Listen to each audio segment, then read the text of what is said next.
sekian banyak makhluk Allah yang lainnya, dia sedang berada di hadapan Allah dan sedang diperhatikan oleh Allah, didengar apa dia punya hajat kepada Allah Subhanahu wa taala. Itu hikmah daripada orang berzikir, menyebut nama Allah dalam keadaan bersendirian. Seakan-akan dunia ini tak ada orang lain kecuali dia dengan Allah. Coba rasa macam tu ketika berzikir.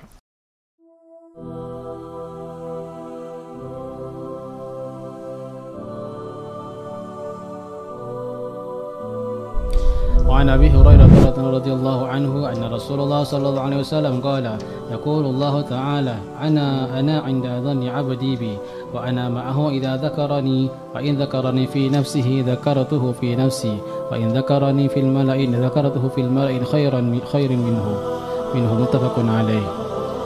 Daripada Abu Hurairah radhiyallahu anhu berkata, Rasulullah sallallahu alaihi wasallam bersabda, Allah Subhanahu wa taala berfirman, aku mengikut sebagaimana yang disangka oleh hamba-Ku terhadapku.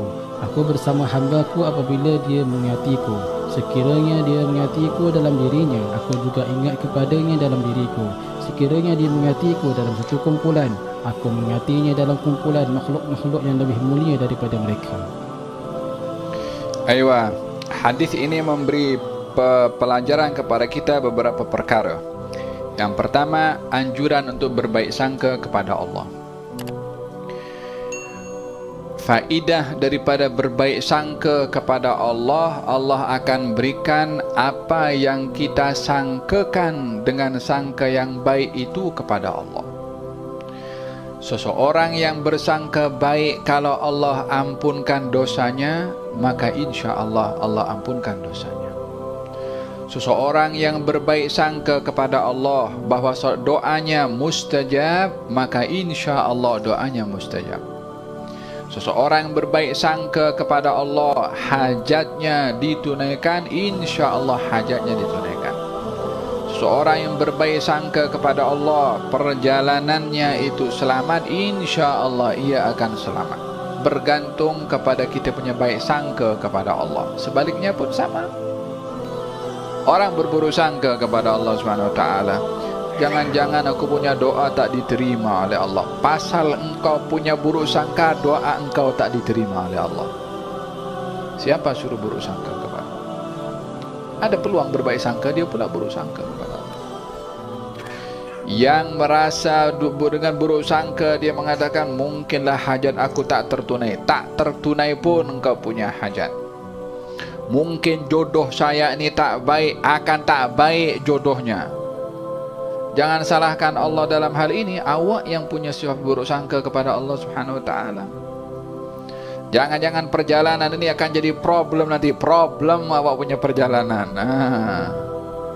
Jangan buruk sangka kepada Allah. Berbaik sangka dalam segala keadaan. قال الإمام عبد الله بن الحداد ولحسن الظن ألازم فهو خلي وحليفي وأنيسي وجليسي طول ليلي ونهاري قد كفاني المربي من سؤالي واختياري. ولحسن الظن ألازم, dengan sifat baik sangka tu saya akan lazimkan diri. Fahuwa khilli, baik sangka itu kawan rapat saya. Wa halifi, halif tahaluf, yakni yang bergabung selalu dengan saya. Wa anisi, baik sangka tu teman penghibur saya. Wa jalisi, teman setia saya. Mana ada yang lebih hebat lagi daripada kata-kata dan rasa yang kita boleh dapat dengan berbaik sangka kepada Allah, dengan ianya menjadi kawan rapat, sebagai orang yang memberikan sokongan, sebagai penghibur, dan sebagai orang setia. Apa itu? Baik sangka kepada Allah. Khaslatan laisa fawqahuma min birrin, husnudzan billah wa husnudzan bi ibadillah. Dua perkara tak ada yang lebih baik daripada duanya, baik sangka pada Allah dan baik sangka pada hamba Allah. Ini pertama, perlunya mempunyai baik sangka kepada Allah. Yang kedua, anjuran untuk berzikir, menyebut nama Allah dalam bersendirian. Berzikir kepada Allah bersendirian akan lebih memberikan tumpuan pada diri seseorang yang berzikir seakan-akan dia yang diperhatikan oleh Allah Subhanahu wa taala daripada sekian ramai makhluknya. Kita kalau ada private meeting dengan seorang yang hebat di dunia ini, maka orang yang hebat tadi itu telah memberikan masanya yang khas untuk kita. Siapa yang bertuah? Kita bertuah. Masa orang yang berharga itu disisihkan, diasingkan untuk kita. Sementara di luar sana ramai orang, tapi diberi kepada kita. Siapa yang bertuah? Kita bertuah. Dengan masa yang ada pada orang itu diberikan kepada kita, dan kita ada private meeting. Orang yang menyebut nama Allah Subhanahu wa taala dan merasa dirinya ada private dengan Allah Subhanahu wa taala, dengan sekian banyak makhluk Allah yang lainnya, dia sedang berada di hadapan Allah dan sedang diperhatikan oleh Allah, didengar apa dia punya hajat kepada Allah Subhanahu wa taala. Itu hikmah daripada orang berzikir, menyebut nama Allah dalam keadaan bersendirian. Seakan-akan dunia ini tak ada orang lain kecuali dia dengan Allah. Coba rasa macam tu ketika berzikir, pasti akan dapat ketenangan. Wa ana ma'ahu in dzakarani, saya akan bersama dengan dia kalau dia menyebut nama saya. Private. Jangan pikir pula orang lain macam mana kalau berzikir macam saya. Ini awak berzikir tu menyebut nama Allah.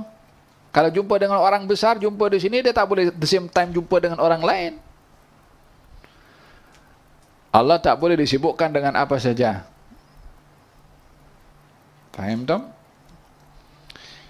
Wa in ini yang pertama, ya. Yang kedua, yang ketiga, fa in dzakarani fi nafsihi dzakartuhu fi nafsi.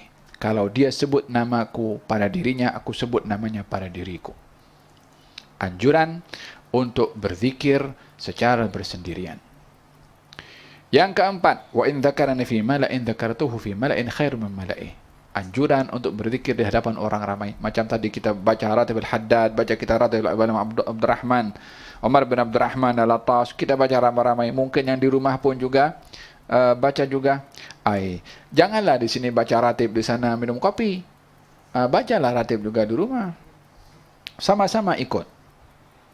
Sama-sama mengikuti bacaan. Kalau dalam kereta, ikut sama-sama. Supaya mendapat fadilah, keutamaan berzikir bersama-sama. Siapa menyebut nama aku di hadapan orang ramai, aku sebut namanya di hadapan yang lebih ramai. Ada beberapa faedah yang perlu diambil daripada hadis ini. Dalam hal ini berzikir kepada Allah Subhanahu wa taala yang paling utama dalam hati dan berzikir kepada Allah bersendirian, juga dianjurkan berzikir kepada Allah beramai-ramai. Nah, yang tak boleh dalam berzikir adalah menunjuk-nunjuk. Ini yang akan mengurangkan hikmah zikir kalau tujuan dalam berzikir menunjuk-nunjuk. Gerak.